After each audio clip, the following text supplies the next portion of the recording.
Coming up next, a model railroad truss bridge and a close look at the world's longest arch bridge.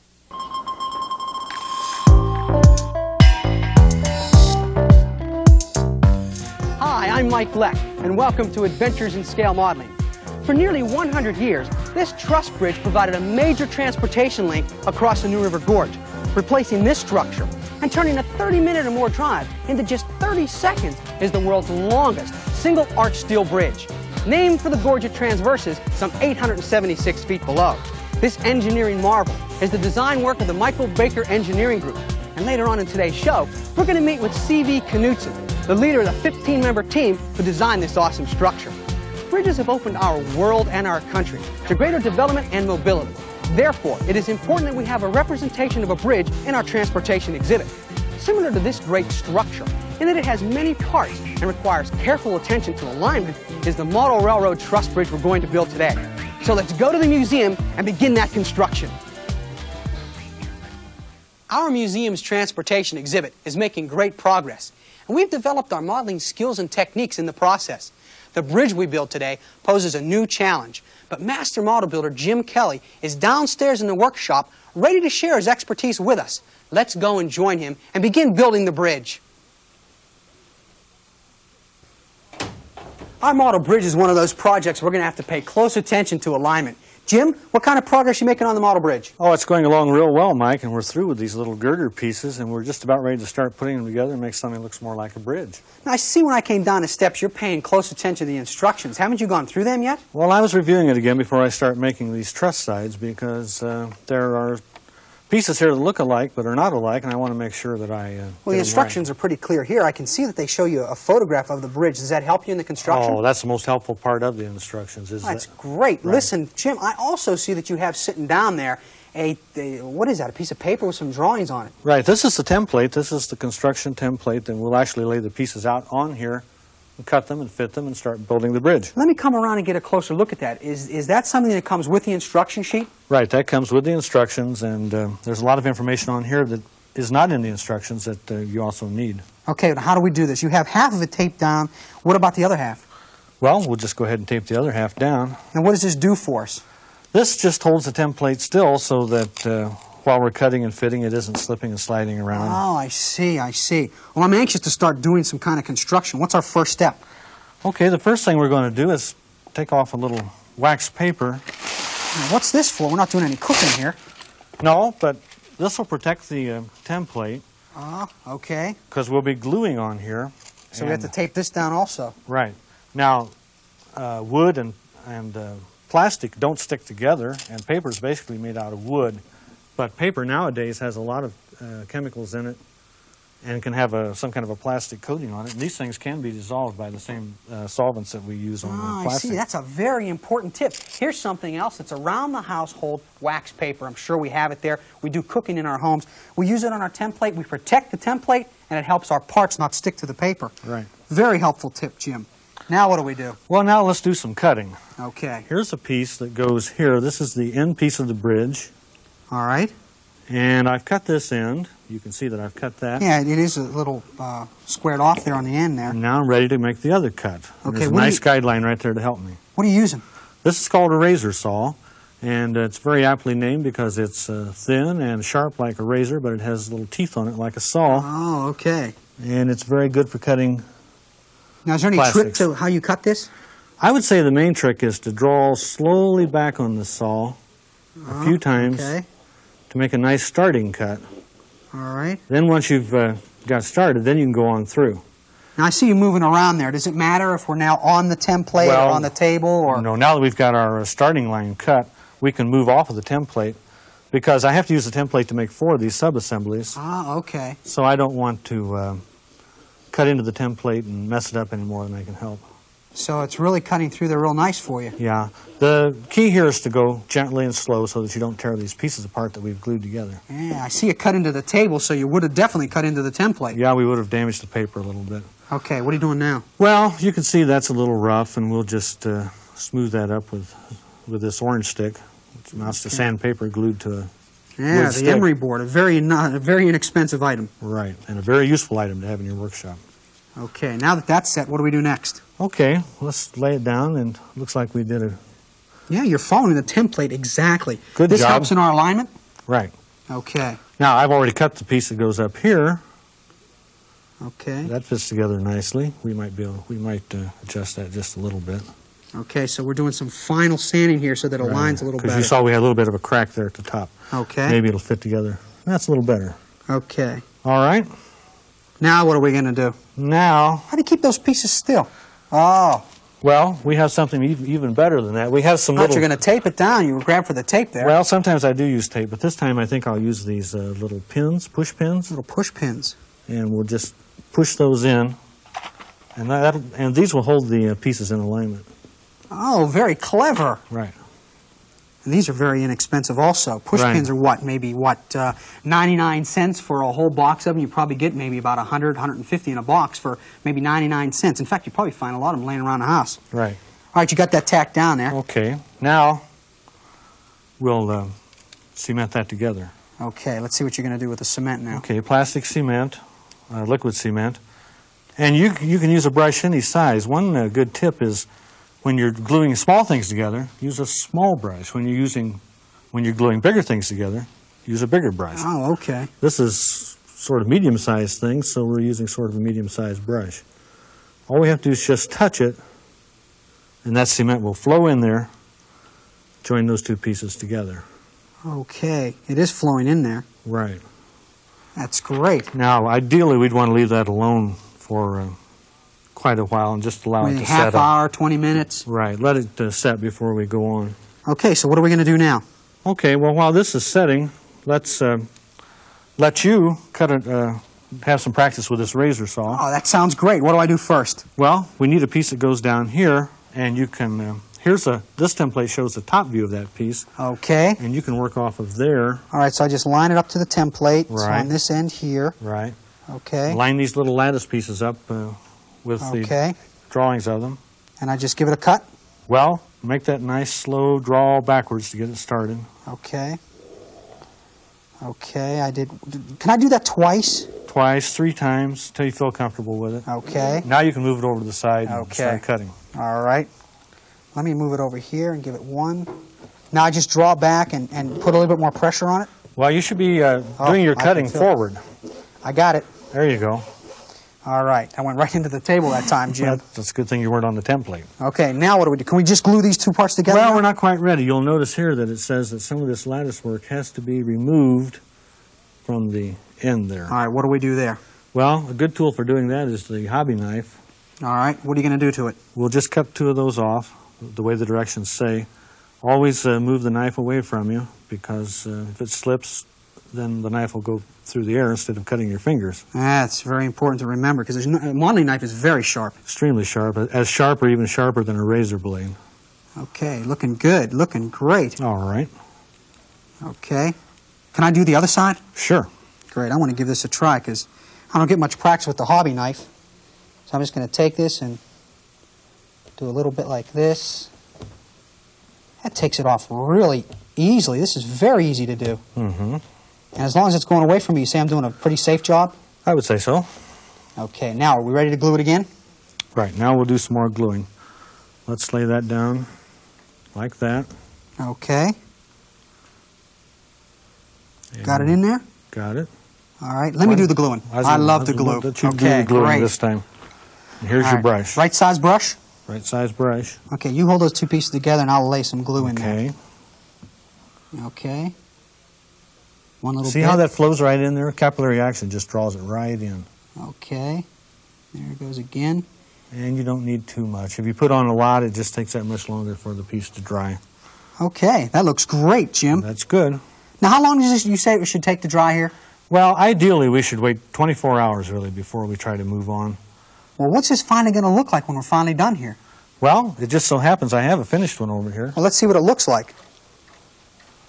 Here you are, one complete side truss. Oh, I see. That really is perfectly straight, too. You know, if I sight down this baby, I can see just how perfectly straight it is. And this is all from putting it down with either tape or the push pins and Right. leaving it down on the template. Right. Well, Jim, I see you still have a few things to do on the construction of the other truss. Why don't you go ahead and continue building the bridge, and we're going to take a visit to the world's longest steel arch bridge. You know, the more I look at this bridge, the more I've come to realize the attention, the great attention they had to give to the design and function of this great bridge. C.V. Knutson, the man who designed this bridge, and he's the retired director of structural services for the Michael Baker Group who designed the bridge, is with us today. And we're very fortunate because he's going to tell us how this bridge actually relates to the model we're building in our museum. Mr. Knutson, welcome to the show. We're glad to have you here. Thank you. Mr. Knutson, I am no judge, but let me say that this bridge is probably one of the most beautiful engineering structures I've ever seen. Well, I agree with you. Well, I'm glad you do. As we walk along taking a look at the bridge and talk to Mr. Knutson, I want to ask you, Mr. Knutson, this is, of course, the final design of the bridge. But how many designs were there? Was there any, anybody pushing for a particular design? And how many designs were there? What kind were there? We had numerous designs under consideration. The first was a suspension-type bridge because of the span.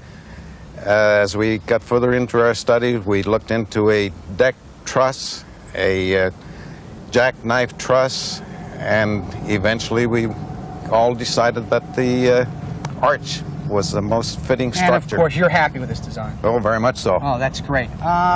Whenever you were building the bridge, did you have any idea that you were going to get into the record books as the world's largest single steel arch bridge?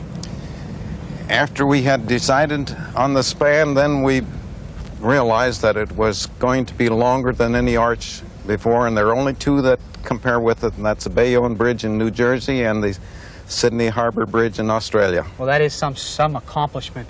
Mr. Knutson, whenever you were building the bridge, did you have any scale models of the bridge itself? No, we never built a scale model as such. The fabricator American Bridge did a full-scale model as such because they built it in the shop full-scale and assembled it in the shop.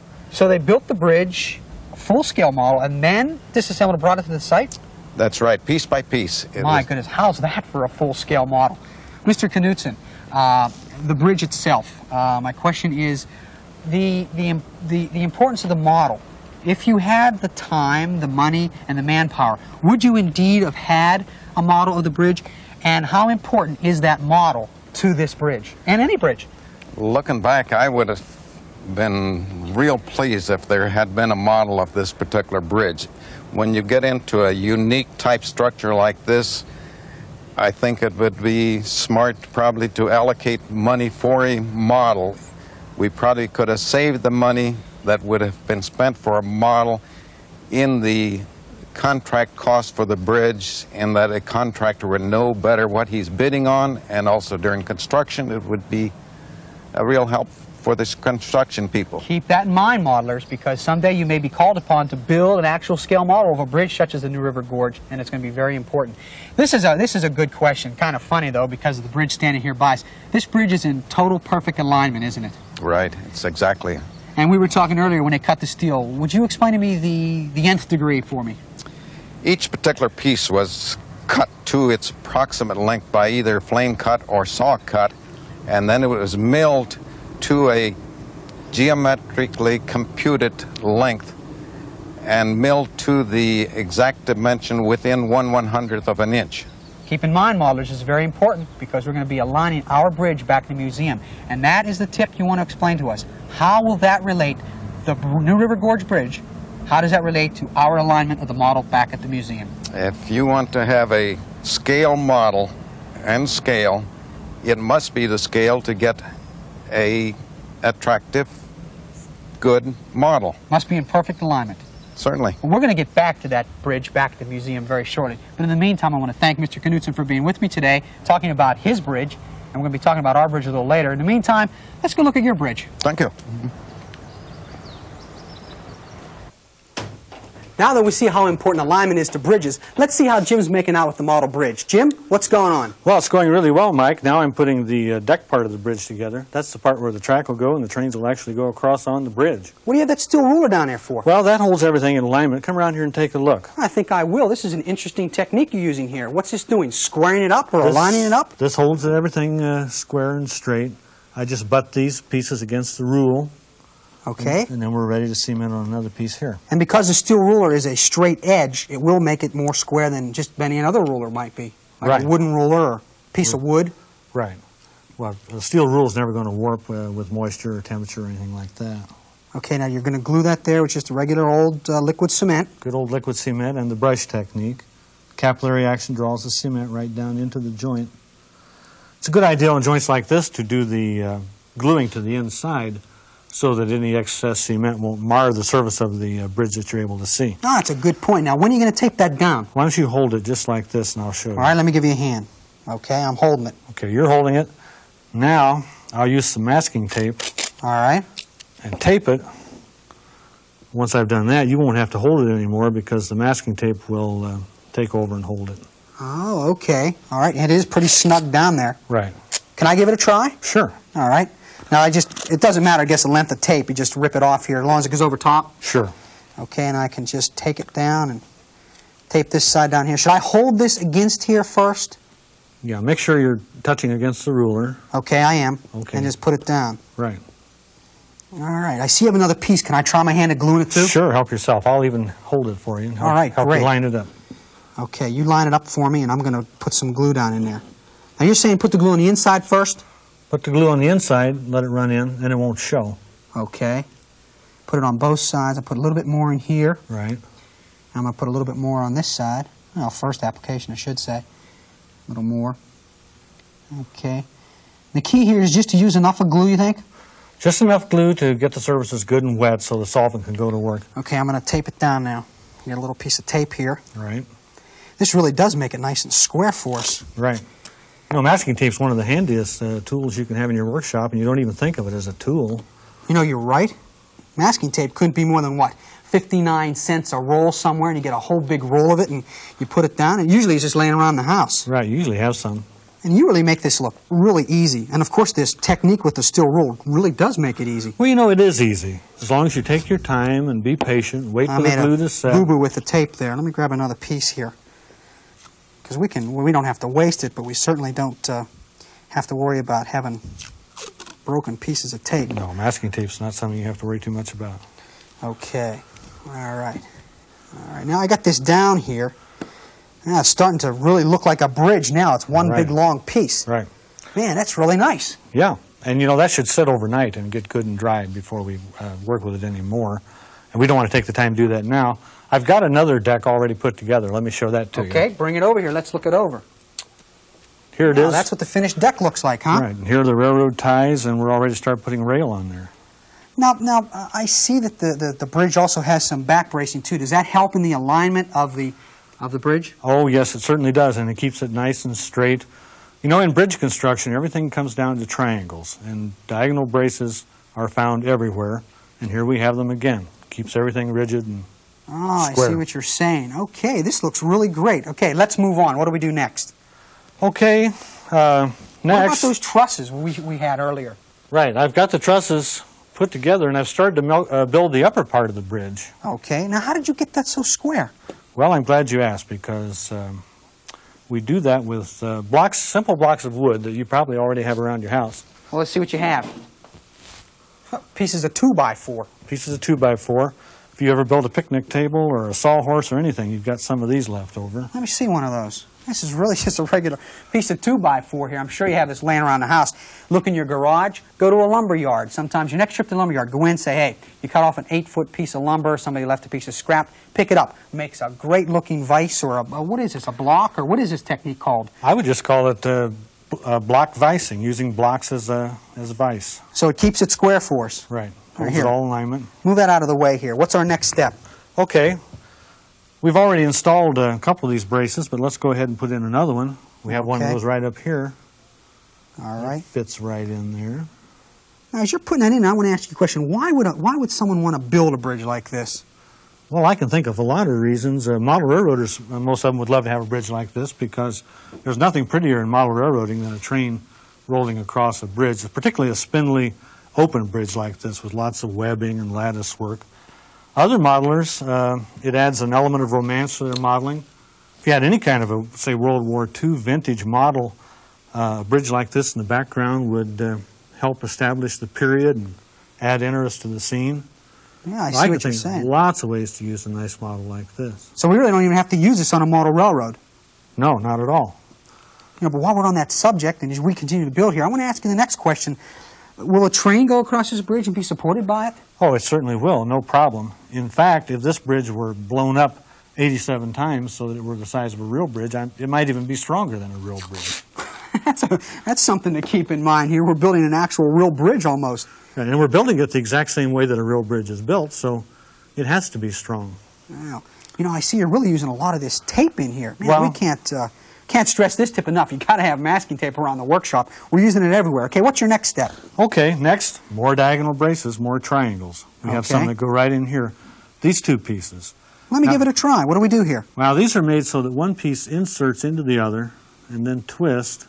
Oh, like a scissors. Right, a scissors, and that slides. Ah, okay. And let me see you try to install this, and you'll find out why the scissors action is very important. Okay, now you want me to start back here? Okay. Right. Let me try it in here. In here. Oh, you know what? I see what you mean. Because you can really bow that and really reposition it so that it fits perfectly. What a snug fit once it's in there. Right. And see how you can bow each piece separate from the other. Oh, I sure am bowing them up here. Right. Okay, now that I have it in there and I'm installing it, I have it ready. What are you going to do? Just glue that in there now? Yeah, I'd glue the ends. Okay, let me try my hand at this gluing. Okay. Got a brush? Got a brush. Okay, I got the cap on there. You know, you don't need to glue the middle where the two pieces intersect. And in fact, you're better off if you don't, because that allows a little freedom of movement, so that if there ever is any tension on the bridge, it'll have a place where it can give a little bit. You know, this is great. You know, we've all seen pictures of the Brooklyn Bridge and the Golden Gate Bridge, and this sort of brings it home to us, doesn't it? Well, you know, you learn an awful lot about bridges by just building a bridge kit like this. Something we drive across bridges every day of our lives, but we really don't think about how they're put together. Well, this certainly gives us a great idea how they're put together. Right. Okay, well, I think I have that all glued together there. It certainly takes a lot of time and patience to make sure that this bridge is totally square and put together, and we have a few more pieces to do here. Now, would I just take this and glue it to the basic bridge deck? You could do that, Mike, but if you were a model railroader, I don't think you'd want to, because a very nice feature of this bridge is that this top piece can be lifted off so that you can clean your track easily. One of the biggest problems that model railroaders have is keeping their track clean. If the rails aren't clean, the trains won't run because they rely on electrical contact through the rails. Oh, so we won't want to glue these two pieces together now, would we? No. Okay, well, you know, it takes a lot of time to get this done correctly. Let me show you a finished bridge, because we don't have time to sit here and wait for this one to dry. Oh, you have it over there. Right. That really looks great. Mm-hmm. And the top comes off, and you have it ready to go. Right. Let me take a good close look at this. It's totally square. It's beautifully done. You can see all the lattice work and the diagonal cross braces, and of course there's the bottom diagonal cross braces right there. Jim, this is a great bridge, and it will support a model railroad train. It certainly will, and I think it's just gorgeous, and I think we've done a good job of building it. Well, you certainly have done a great job. This is going to make a great addition to the transportation exhibit upstairs. Thanks a lot. Well, you're welcome. We'll be proud to see it up there on exhibit.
Thanks for watching. If you'd like to help us produce more compelling historical content like this, please like, comment below, and share this video with fellow history buffs. And of course, be sure to subscribe to help keep history happening.